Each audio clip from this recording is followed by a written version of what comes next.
いらっしゃいませ。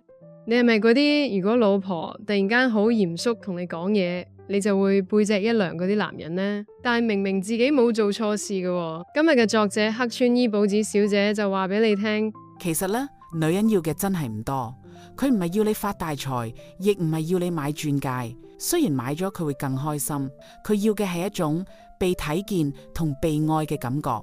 好，係開始幫你調教好老公頻道之前，都希望大家送一個少少 like 支持下我哋頻道先，多謝晒。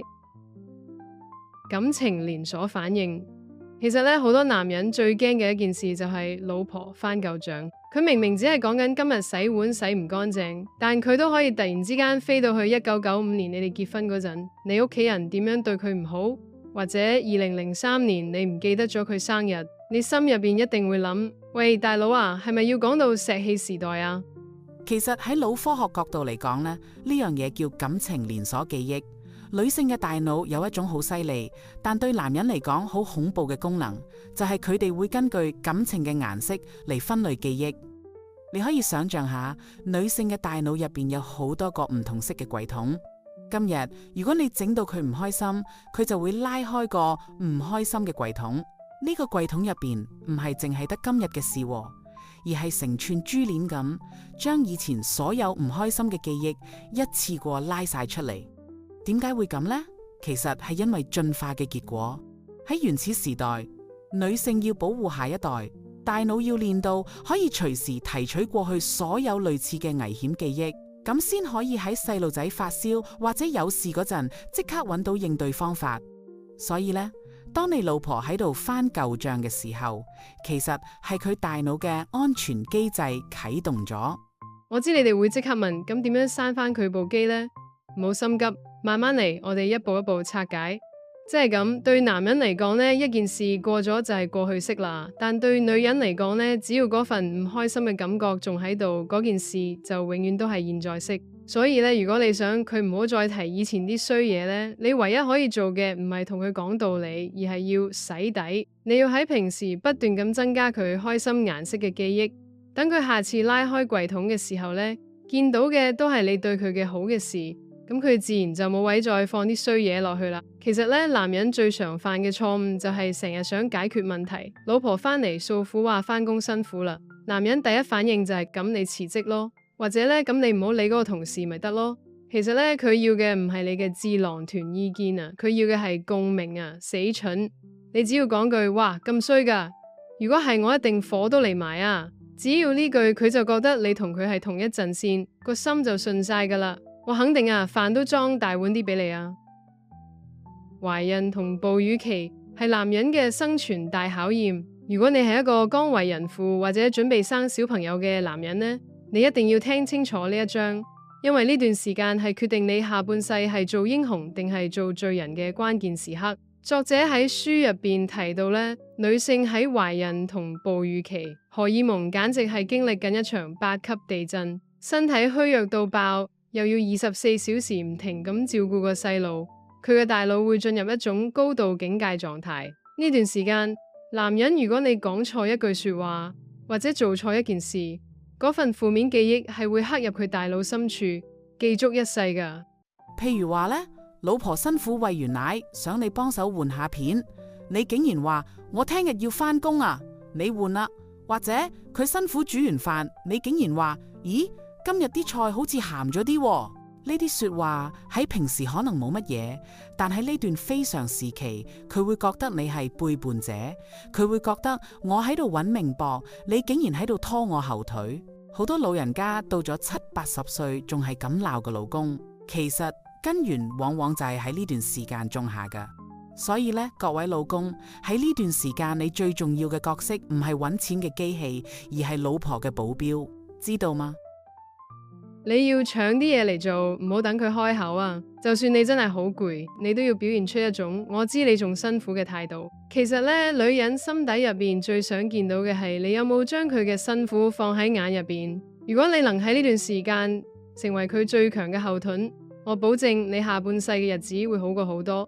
佢會視你為一輩子嘅戰友。空間認知力嘅落差，點解你永遠都揾唔到嘢？你係咪都有試過？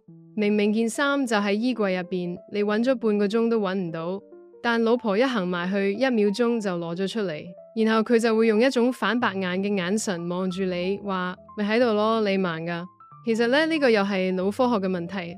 男性嘅大腦擅長遠距離、大範圍嘅空間認知，所以男人適合打獵、導航、睇地圖。但女性嘅大腦就擅長近距離、細節嘅認知，所以佢哋揾嘢特別快。但問題係，好多男人因為咁就變咗做大型垃圾，返到屋企物又亂掉，衫又亂放，因為喺男人嘅大腦入邊呢啲細節係睇唔到嘅。但對老婆嚟講，呢啲亂糟糟嘅嘢就係一種視覺污染，會直接刺激佢哋嘅壓力神經。所以呢，你要訓練自己去睇呢啲細節。其實呢，維持家庭和諧，有時真係唔使做啲咩驚天動地嘅大事。你只要將你嗰對臭襪乖乖地放入洗衣籃，或者將用完嘅杯洗乾淨放返原位，喺老婆眼中，你已經係一個神隊友啦。另外呢，男人真係要學下咩叫無名家務，即係嗰啲冇名堂但又一定要有人做嘅瑣事。例如廁紙用完咗邊個去補，垃圾桶滿咗邊個去換袋，洗頭水剩翻少少邊個去買定新嘅。男人通常覺得呢啲唔算係家務，但其實呢啲瑣事佔用咗老婆好多腦容量。如果你能夠主動分擔呢啲無名家務，老婆個心一定會暖晒，因為呢，佢覺得你終於肯用心去經營呢個家啦。性格唔同其實係天作之合嘅陷阱。好多男人成日講呢，其實我同老婆性格真係完全唔夾。我想靜下嗰時呢，佢就係咁講嘢；但係到我想出去玩嗰時呢，佢就想留喺屋企。我係咪當初揀錯咗人啊？其實呢，黑川老師喺書入邊話俾大家聽呢，從腦科學同基因學角度睇，你哋之所以會被對方吸引，正正係因為你哋唔同。人類基因入邊有一種本能，會被嗰啲同自己免疫系統，即係 HLA 基因完全唔同嘅人吸引。點解？因為咁樣生出嚟嘅下一代先會擁有更強嘅免疫力，更易生存落去。所以呢，你哋當初會拍拖結婚，其實係基因話俾你聽，呢個人同你最唔同，你哋最夾。但問題係，當你哋真係住埋一齊，呢種唔同就變咗做矛盾嘅源頭。男人係解決問題型，一聽到問題就想俾建議；女人係共鳴型，一遇到問題就想揾人傾。當你想講道理嘅時候，佢覺得你冇血冇肉；當佢想抒發情緒嘅時候，你覺得佢浪費時間。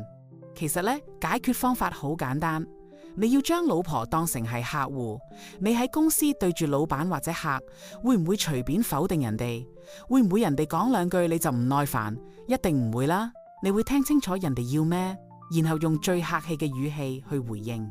其實對老婆都係一樣㗎。當佢想食意大利粉，你想食日本嘢嘅時候呢，你唔好直接話我想食日本嘢啊。咁你要學識轉彎活角。你可以話呢，我聽講嗰間日本餐廳最近有隻好出名嘅清酒。你上次唔係話想試下咩？不如今日去嗰度試下，下次再去你嗰間意粉店好唔好啊？你要俾佢覺得你嘅建議入面係有考慮到佢嘅感受同利益嘅。如果你識得咁樣做，你要面對黑面神嘅機率又減低咗30%啦。婆媳關係，男人要學識避彈衣哲學。講到婚姻呢，點可以唔講婆媳關係呢？呢個係千古難題。好多男人夾喺中間，一邊係阿媽啦，一邊係老婆啦，覺得自己好似變咗夾心餅咁，真係左右做人難啊。其實呢，喺女性大腦入邊，屋企特別係廚房就係佢哋嘅領地。當奶奶嚟到你屋企，就好似另一個女王入咗去現任女王嘅地盤。如果奶奶仲要指指點點話點解咁洗碗，點解咁湊細路，老婆個大腦就會即刻進入防禦狀態。好多男人呢個時候會講：哎呀，我阿媽都係為大家好啫，你忍下啦。呢句說話簡直係火上加油，因為你咁講，即係話緊老婆錯，話緊佢唔大方。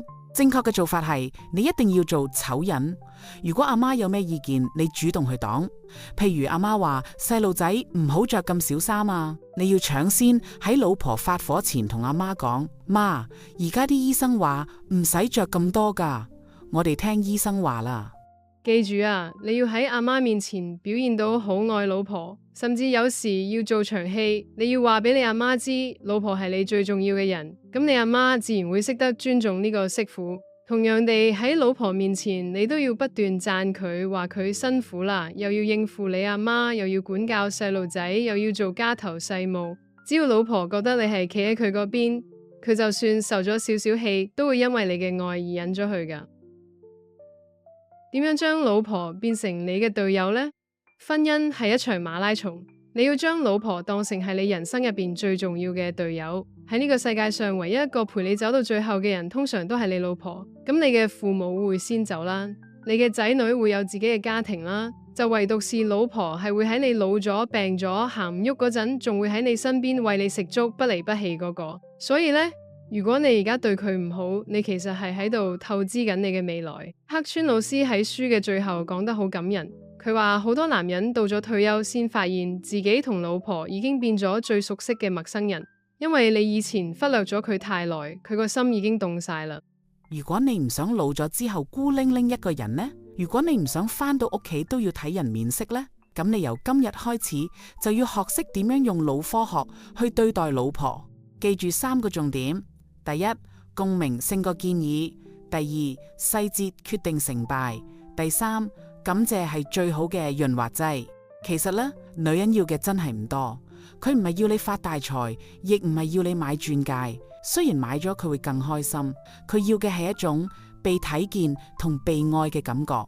當佢覺得你真係明佢嘅辛苦，當佢覺得你真係尊重佢嘅存在，佢就會變返嗰個你當初愛上嘅溫柔體貼嘅女人。